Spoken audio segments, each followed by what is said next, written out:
नमस्कार विद्यार्थी मित्रांनो, जय महाराष्ट्र. कसे आहात आपण सर्व? ठीकच असेल अशी मी आशा करतो. विद्यार्थी मित्रांनो, आज आपण सुरू करणार आहे ऑसिलेशन. क्लास 12 चा 5th नंबरचा चॅप्टर जो आहे ऑसिलेशन.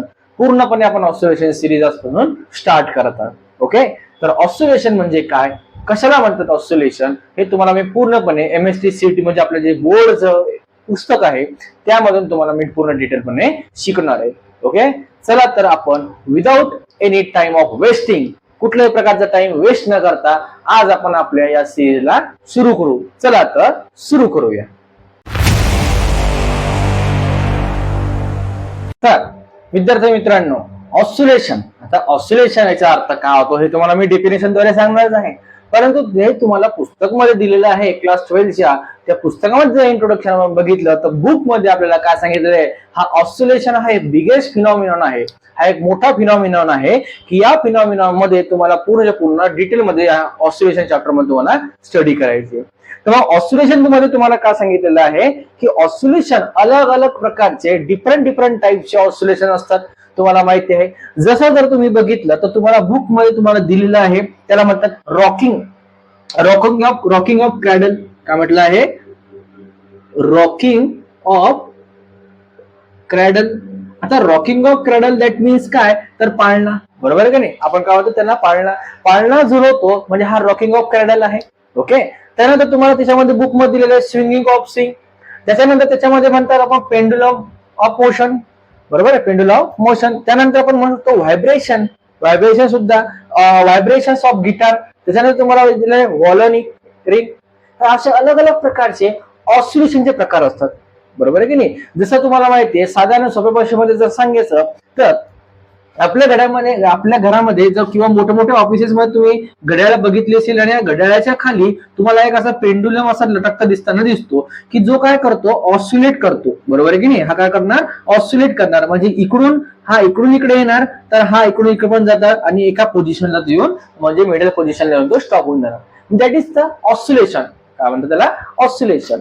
त्याच्यानंतर ऑसिलेशन हे झालं, तुम्हाला बुक मध्ये देऊन ठेवलेले त्यांनी एक्झाम्पल्स वगैरे. ओके, रीड करा, व्यवस्थित केअरफुली रीड करा. त्याच्यानंतर जर आपण बघितलं तर ऑसिलेशन म्हणजे काय, तर मोशन म्हणजे आपण म्हणतो, याच्यामध्ये तुम्हाला एक स्टेटमेंट दिलेले आहे खाली बुक मध्ये, motion of an object is mostly to बघा लक्षात ठेवा, motion of an object is motion of an object is mostly to and. लक्षात ठेवा, आता हा शब्द कोणता आहे बघा, टू अँड, FRO प्रो. लक्षात ठेवा, काय म्हटलं आपण, FRO प्रो. और अप, काय म्हटलं त्याला, और up and down, up and down. लक्षात ठेवा, याचा जर मिनिंग जर तुम्हाला माहिती समजला असेल तर लक्षात ठेवा, हेन्स किंवा हिअर या ठिकाणी तुम्हाला बुक मध्ये दिलेले हिअर काय म्हटलं, motion of an object is mostly to and fro, up and down. Motion of an object is the mostly to and fro और अप अँड डाऊन. म्हणजे याने याचा अर्थ म्हटलं, एखाद्या वस्तूची, ऑब्जेक्ट म्हणजे काय या ठिकाणी, एखादी वस्तू, एखादा आपल्या समोर असलेला ऑब्जेक्ट, एखाद्या वस्तूची जी हालचाल असते ती मुख्यतः कडे किंवा अँड फ्लो और अप अँड डाऊन. कडे, आपल्याकडे मुख्यतः कडे किंवा पुढे किंवा मागे किंवा खाली किंवा वर. बरोबर आहे की? To and fro, FRO fro और अप अँड डाऊन, खाली किंवा वर. मुख्यतः कशी असते, खाली किंवा वर असते. बरोबर आहे की नाही? जर तुम्ही, आता मी तुम्हाला सांगतो, हा आपण एक काय घेतलेला, आता समोर तुम्हाला मी ऑसिलेशन सांगणार, जसं याच्यामध्ये तुम्हाला सिंपल हार्मोनिक ऑसिलेशनचा सुद्धा स्टडी करायचा आहे.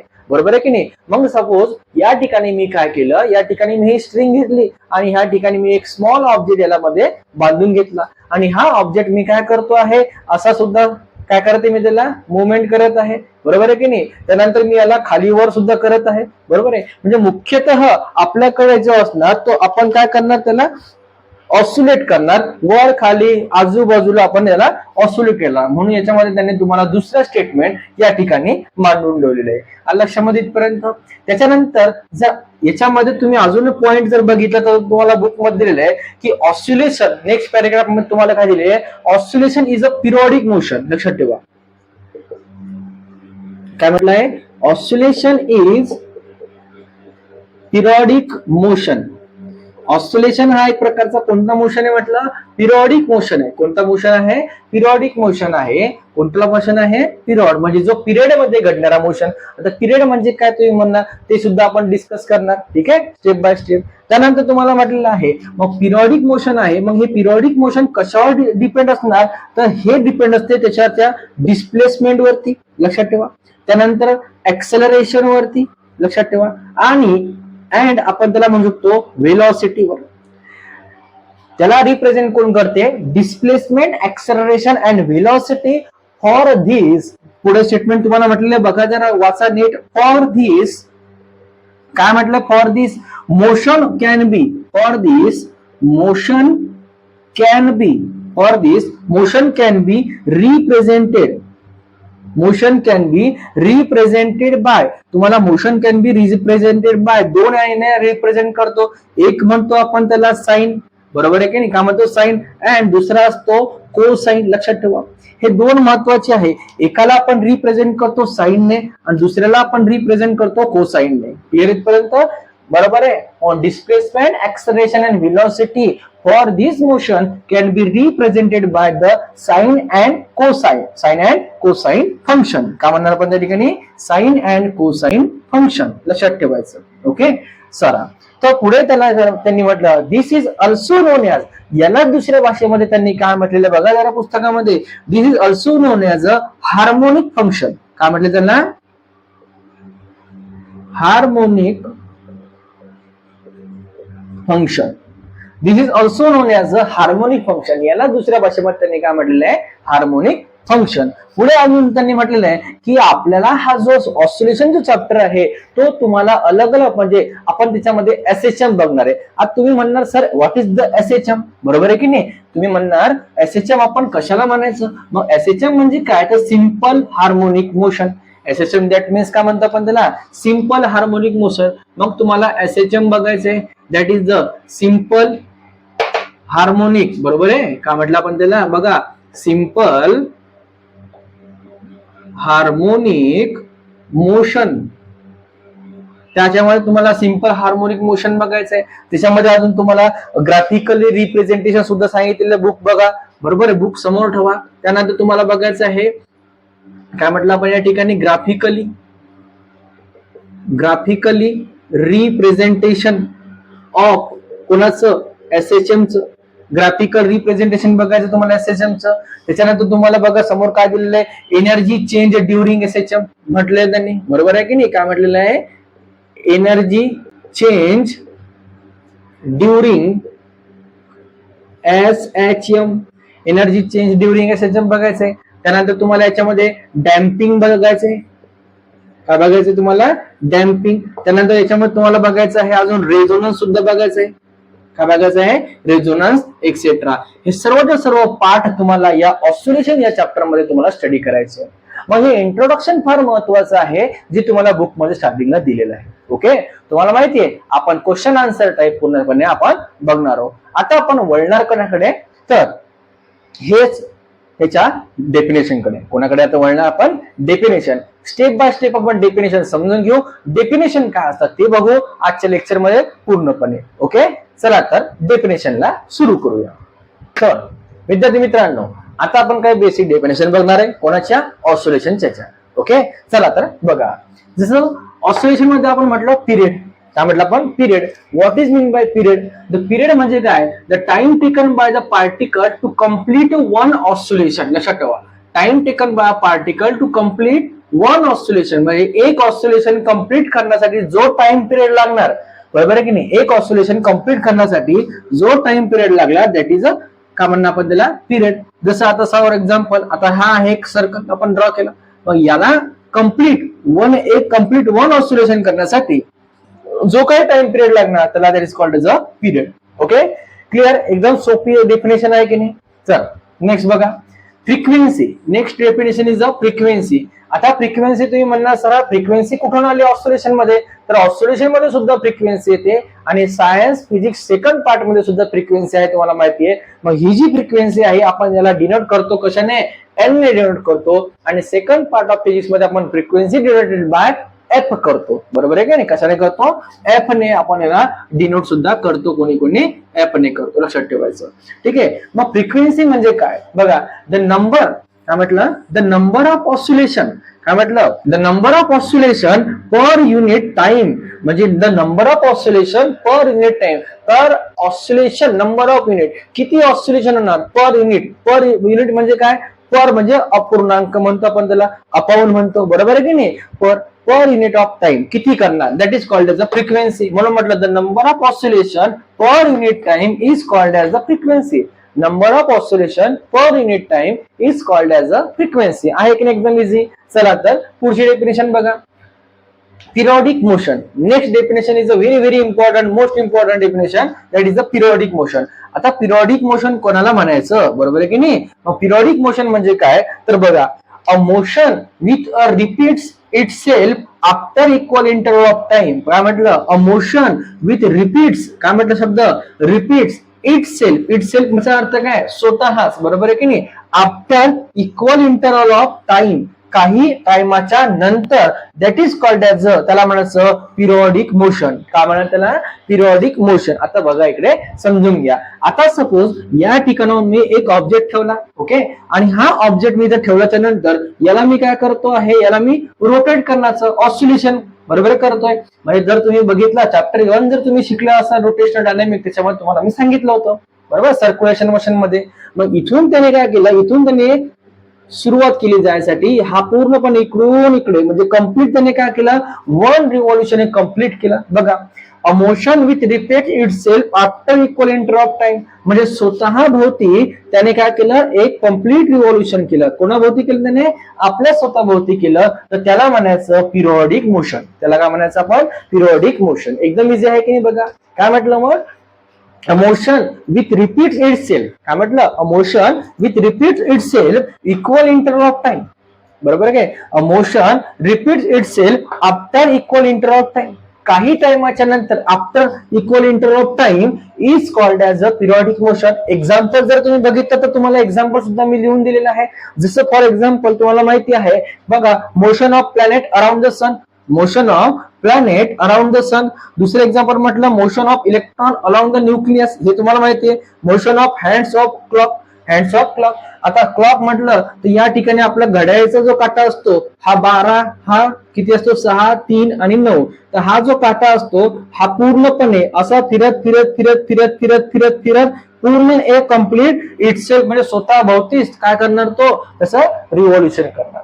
त्याला काय म्हणायचं, सरळ सरळ काय म्हणायचं, पिरियॉडिक मोशन. त्यानंतर इलेक्ट्रॉन अलॉंग द न्यूक्लियस, तुम्हाला माहिती आहे इलेक्ट्रॉन अलॉंग द न्यूक्लियस, त्याच्या न्यूक्लियसच्या भोवती कोण फिरत असते, इलेक्ट्रॉन फिरते, बरोबर आहे की नाही. हा कोण आहे तुम्हाला माहिती आहे. आणि या ठिकाणी कोण रिव्हॉल्व करत असतात, सर्व इलेक्ट्रॉन्स रिव्हॉल्व करतात, हे तुम्हाला माहिती आहे न्यूक्लियसच्या भोवती.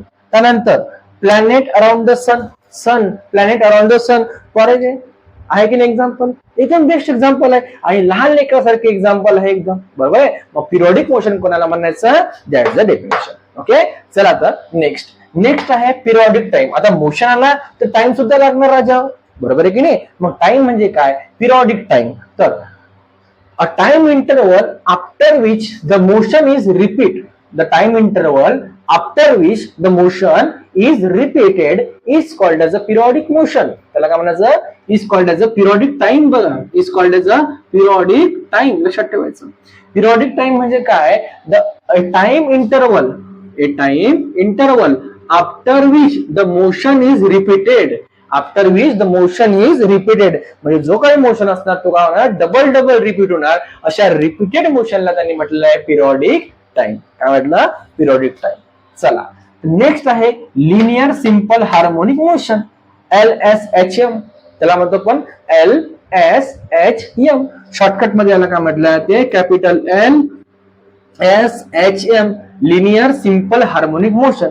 मग लिनियर आहे म्हणजे याचा अर्थ काय, स्ट्रेट असणार, कसं असणार, सरळ असणार, लिनियरली असणार. मग याच्यामध्ये ऑस्सिलेशन कसं घडणार, मग चला तर बघा, the motion in which object, बघा the motion in which object move to and fro, म्हणजे च्या मुख्यतः पुढे, बरोबर आहे, टू अँड फ्रो, च्या पासून पासून आपण त्याला म्हणतो to and fro, about its mean position, about its mean position along the certain fix path, त्याचा पाथ कसा असणार, तो फिक्स असणार, दॅट इज कॉल्ड ॲज, आपण त्याला काय म्हणणार, लिनियर सिंपल हार्मोनिक मोशन. आता लिनियर आहे म्हणजे कसा असणार तो तुम्हाला माहिती आहे, याचा अर्थ कसा असणार, तो सरळ असणार राजा, कसा असणार राजा, सरळ. मग बघा काय म्हटलं, motion of an object moves to and fro, म्हणजे हा एक मोशन ऑफ एन ऑब्जेक्ट आहे, to move and fro about its mean position, या मीन पोझिशन पासून along a certain fix path, त्याचा जो पाथ असणार तो पाथ कसा असणार, फिक्स असणार. म्हणजे ह्या काय झालं तुमचा सरळ सरळ लिनियर सिंपल हार्मोनिक मोशन,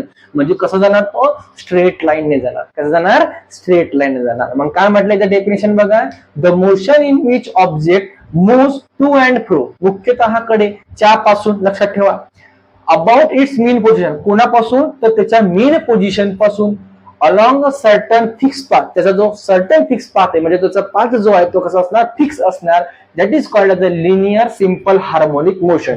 ह्या सर्व तुमच्या डेफिनेशन कशा होत्या, बेसिक डेफिनेशन. कोणतं डेफिनेशन आहे, बेसिक. ओके, पूर्ण लिहून काढा व्यवस्थितपणे आणि समजून घ्या. आता आपण मेन डेफिनेशन म्हणजे आपल्या बुक मधले जे आहे त्या बघणार, त्याच्यानंतर आपण आपल्या क्वेश्चनला सुरुवात करणार. चला तर नेक्स्ट ट्रॅक पुढे वळूया.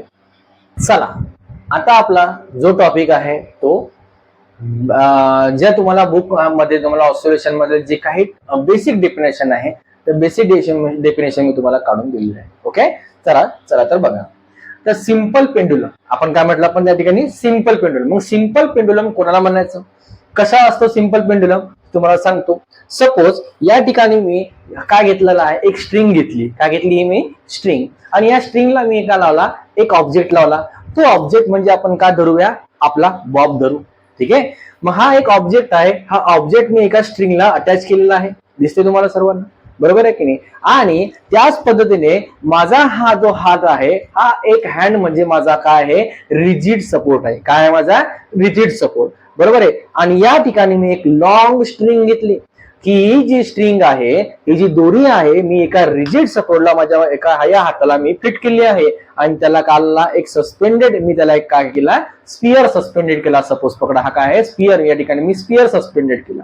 मग याला म्हणायचं काय, सिंपल पेंडुलम. काय म्हणायचं आपण त्याला, सिंपल पेंडुलम. काय डेफिनेशन केली तर बघा, काय म्हटलं, it is defined as the small heavy, काय म्हटलं मी, small heavy sphere is suspended by light and inextensible string from rigid support. म्हणजे एक स्मॉल सस्पेंडेड, काय म्हटलं, स्मॉल हेवी स्पियर, हा एक काय स्मॉल हेवी स्पियर आहे, सस्पेंडेड बाय लाईट, म्हणजे लाईट अँड इनएक्सटेन्सिबल. इनएक्सटेन्सिबलचं म्हणजे काय, न ताणणारे आपण म्हणतो, जी ज्याच्यामध्ये की ज्याच्यामध्ये एक्सटेंड होणार नाही, म्हणजे ही जी स्ट्रिंग आहे ती स्ट्रिंग एक्सटेंड होणार नाही, दॅट इज द इनएक्सटेन्सिबल. आपण त्याला काय म्हटलं, इनएक्सटेन्सिबल. इकडे बाहेर पोट्या, बरोबर आहे की नाही, inextensible string from a rigid support. कुठून रे काट्या, तर या रिजिड सपोर्ट पासून, कुठून, या रिजिड सपोर्ट पासून. लक्षात ठेवा, लक्षामध्ये. म्हणून तर आपण म्हणतो सिंपल पेंडुलम.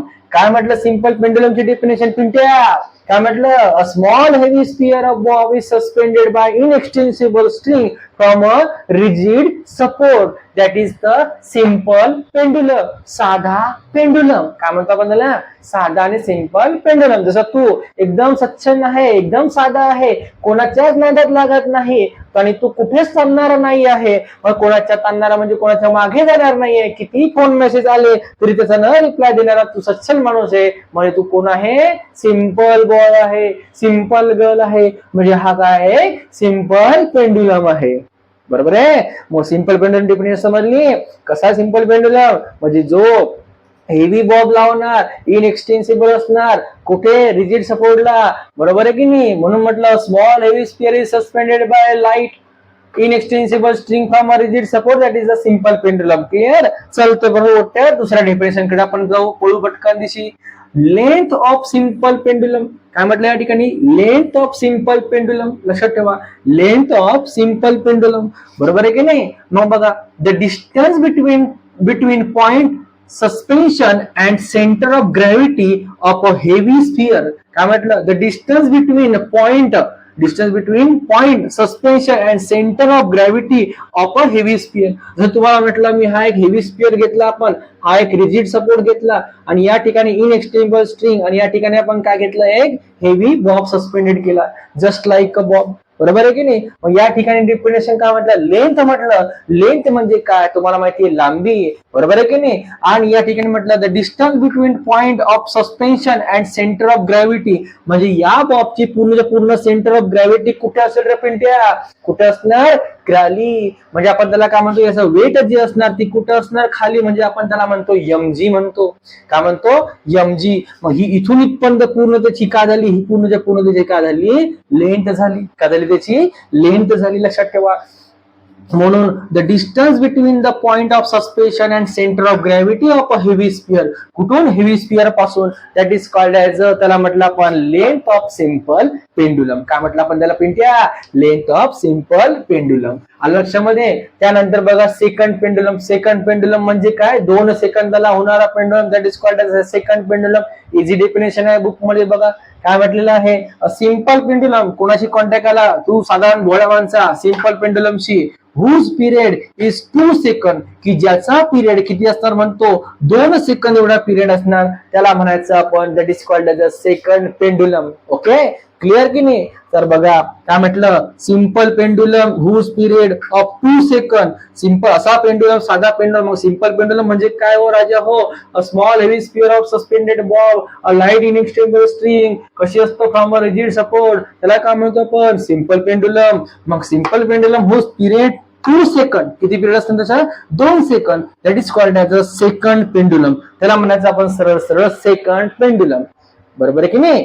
तर बघा नेक्स्ट डेफिनेशन जी तुम्ही शिकत आहे 8व्या 9व्या वर्गापासून. बरोबर आहे की नाही? तर बघा मग restoring force, that is called as a restoring force. तर बघा याचं एक्सप्रेशन सुद्धा तुम्हाला सॉल्व्ह करायचं आहे पुढच्या क्वेश्चन मध्ये, पुढच्या याच्यामध्ये.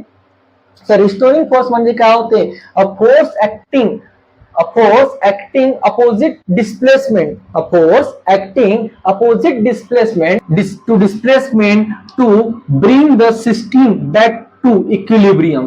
Bring the system back to equilibrium. इक्विलिब्रियमचा अर्थ काय होतो? तो त्याच्या ओरिजिनल पोझिशनला वापस येणे.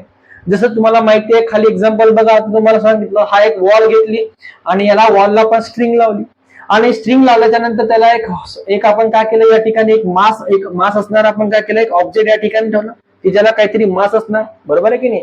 मग हा जो स्प्रिंग काय करत आहे लक्षात ठेवा. बघा इकडे आता मी तुम्हाला या ठिकाणी सांगतो. बघा काय या ठिकाणी म्हटलं आपण? A force acting opposite. कसा फोर्स लागणार? अपोजिट फोर्स लागणार. Displacement to bring a system back to equilibrium. वापस ती आपल्या इक्विलिब्रियम आणणार, अशा फोर्सला म्हणायचं त्यांनी रिस्टोरिंग फोर्स. दॅट इज करून लिहिलं आपण at a rest position. Equilibrium म्हणजे that is at a rest position, की त्याच्या तो रेस्ट पोझिशनला आला पाहिजे. मग ही स्ट्रिंग आहे, या स्ट्रिंग ही पूर्ण इथपर्यंत आहे. या स्ट्रिंगला आपण काय केलं आहे? एक्सटेंड केलं म्हणजे काय? तर याचा इथपर्यंत पोझिशन होती या बॉक्सची. बरोबर आहे की नाही? या बॉक्सला इथपर्यंत पोझिशन असल्यानंतर आपण या स्ट्रिंगला काय केलं? एक्सटेंड केलं. एक्सटेंड होऊन ही स्ट्रिंग इथपर्यंत गेली. म्हणजे याचा अर्थ मला सांगा काय झाला हो? की ही स्ट्रिंग ताणली गेली. बरोबर आहे की नाही? म्हणजे आपण हा फोर्स जो आहे, हा फोर्स आपण असा लावला. कसा लावला? हा फोर्स आपण असा ओढला स्ट्रिंग पासून. फोर्स ओढल्यानंतर म्हणजे आपण त्या बॉक्सवर फोर्स लावलेला आहे, म्हणजे ह्या वॉलला स्प्रिंग गाठायचे. म्हणजे आपण काय करायचं? त्याच्या अपोजिट त्याच्यावर तो फोर्स अप्लाय करत आहे. मग फोर्सची डायरेक्शन बघा कुठे असणार? या साईडला तुम्हाला दाखवलेले फोर्स, आपण ज्या ऑब्जेक्टला असं त्याला खेचणार तो असणार तुमचा फोर्स, म्हणून त्याला आपण म्हटलं फोर्स. मग या ठिकाणी रिस्टोरिंग फोर्स असणार. मग हे झाले, तर ही झाली आपण काय केलं? ताणल्यानंतरची कंडिशन. आपण त्याला वापस काय करणार? त्याला कॉम्प्रेक्स करणार. कॉम्प्रेक्स केल्याच्या नंतर तुम्हाला डायग्राम कशी दिसणार तुम्हाला माहिती आहे. ही तुम्हाला डायग्राम या पद्धतीने तुम्हाला दिसणार. ही झाली तुमची कॉम्प्रेक्स आणि ही झाली कॉम्प्रेस झाल्याच्या नंतर वापस ती ओरिजिनल पोझिशनला आली. बरोबर आहे की नाही? मग ओरिजिनल पोझिशनला आल्या कारणामुळे आपण याला इथून इथपर्यंत त्याला आपण डिनोटेट करतो के ने. आता समोर तुम्हाला याचं काय करायचं? तुम्हाला एक्सप्रेशन सॉल्व्ह करायचंय. तर इक्वेशन तुम्हाला सांगून देतो. रिस्टोरिंग फोर्स आपण त्याला ज्याला म्हणतो that is F is equals to minus of KX. या रिस्टोरिंग फोर्स आपल्याला हे तुम्हाला फाइंड करायचं आहे नेक्स्ट क्वेश्चन आन्सरिंग मध्ये. लक्षात ठेवा. Minus of K x. काय म्हणायचं? मायनस ऑफ के एक्स म्हणजे काय? डिस्प्लेसमेंट, त्या बॉक्सचं झालेलं डिस्प्लेसमेंट. लक्षात पर्यंत हा झाला रिस्टोरिंग फोर्सचा पार्ट. काय म्हटलं? A force acting opposite displacement. कसं डिस्प्लेसमेंट होणार? Opposite. To bring system back to equilibrium, त्याच्या इक्विलिब्रियमला at a rest position. Clear? At a rest position. ठीक आहे. किती डेफिनेशन झाल्या? 4 डेफिनेशन. स्क्रीनशॉट काढून घ्या किंवा आपण, तुम्हाला माहिती आहे, आपण आपलं पूर्णपणे रजिस्टर मध्ये हे सर्व उतरून घ्या. चला आज आपण काय बघितलं? आपण बेस बघितलं, पाया बघितला. कोणता? डेफिनेशनचा. आता आपलं नेक्स्ट जे चॅप्टर सुरू होणार, म्हणजे नेक्स्ट जे लेक्चर येणार ते तुमचं येणार, तुम्हाला माहिती आहे आपला pattern, question answering pattern for state board and MST CET preparation. तर तो येणार तुमच्यासाठी नेक्स्ट व्हिडिओमध्ये. आपण त्याचे क्वेश्चन बघणार, क्वेश्चन सॉल्व्ह करणार, आन्सरिंग सॉल्व्ह करणार. Okay, clear? तर तोपर्यंत तुम्हाला माहिती आहे काय करायचं आहे. झालेला पार्ट डबल रिवाइज करा आणि आपण नेक्स्ट लेक्चर मध्ये भेटणार. कोणत्या? पी ऑस्सिलेशन या सिरीज मध्ये नेक्स्ट लेक्चर जे राहणार आपलं ते राहणार कशाबद्दल? तर क्वेश्चन आन्सरिंग बद्दल. ओके, तर मला माहिती आहे तोपर्यंत काय करायचं? पाहत राहायचं फक्त PM बुलढाणेवाला. लक्षामध्ये लाईक, शेअर, सबस्क्राईब तर झालंच पाहिजे. आपल्या मित्रांपर्यंत पोहोचलंच पाहिजे. चला तर विद्यार्थी मित्रांनो, भेटूया आपल्या नेक्स्ट सेशनला, नेक्स्ट व्हिडिओमध्ये लवकरच. तोपर्यंत जय महाराष्ट्र.